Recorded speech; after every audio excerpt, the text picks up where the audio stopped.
The Switch 2, Clockwork. Book 1, The Switch. Z100 stood on the tube platform waiting for the next car. She was dressed in a one-piece white jumpsuit and thigh-high boots, standard dress for the upper city. Pods only seated three to a car, and were propelled by compressed air through tunnels that webbed across Tyrol. Access was granted through palm recognition scanners. On her left, a Latino couple waited for the car. The man was dressed in a derby hat and striped pants with suspenders. The woman wore bustier and skirt with petticoats. Their musty smell reached her, and she wrinkled her nose in disgust. At least these cars are self-cleaning. An egg-shaped pod slid to a stop in front of her. She pressed her palm against the scanner and then shot an icy glance at the couple. They looked away. They knew better than to try to ride with her. Underdwellers were not permitted to socialize with city residents and only ventured above ground to work. They would wait for the next car.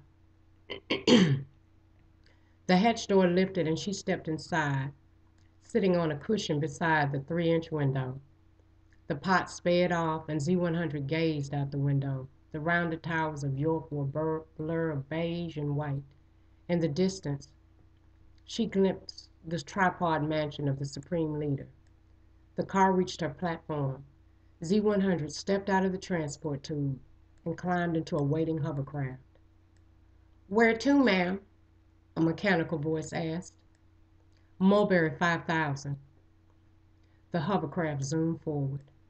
In minutes, Z100 had climbed out onto her porch that stood miles above ground.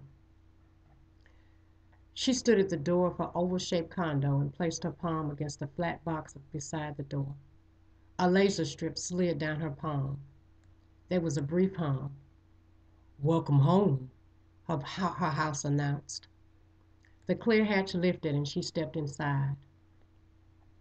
Z100 walked up the floating staircase to her bedroom and undressed in front of her mirror, turning to the side so she could admire her implants. Her honey brown skin and thick bobbed hair were natural, but her green eyes and full lips had cost a pretty credit, as had her 38C breasts. Naked, Z100 twisted again to admire her waist and rounded hips, also natural, then slipped on the kimono lying across the bed. Adjacent to the king-size bed was a picture window with a stunning view. She walked over to it and stood for a moment, looking out over the city's multicultural lights. "You look beautiful, Miss Z100, the house said in a baritone male voice. "As always. What would you like for dinner?" "Broiled fish with sea salt, green salad, and white wine." "No dessert?" "No." "Very good." Z100 walked down the stairs into her living room. Across from the futon and coffee table were 3 opaque closets. An android stood inside each one, clothed only in white trousers. She lingered before them, choosing a dinner date. She decided on the third one, Jason, a robot with chocolate skin, exquisitely defined muscles, and a nappy cap of hair. Z100 punched in the definition codes on the curved stand beside the closet. "Dinner in 20 minutes, dress, casual, language." At this she hesitated. English tapes sounded so flat lately, but other dialects were worse. The tapes were recorded by underdwellers who were paid only a fraction of a credit for each one, so they were stepping on them, using the original track to produce 5, even 10 more tapes. They were given an upgrade today, but it probably won't make any difference. To hell with it. She typed in language, English. She pushed set, and the android stepped jerkily out of the closet, walking past her and up the stairs. From his chip, he knew to pull male clothing from her closet and dress. Minutes later, Jason came down the stairs and sat in the dining room alcove. Another robot began to set the table. The second one had a head with only the semblance of a nose and mouth. Beneath its pink shoulders were a metal torso and limbs. At times, Z100 longed for a real man, but she'd never mate.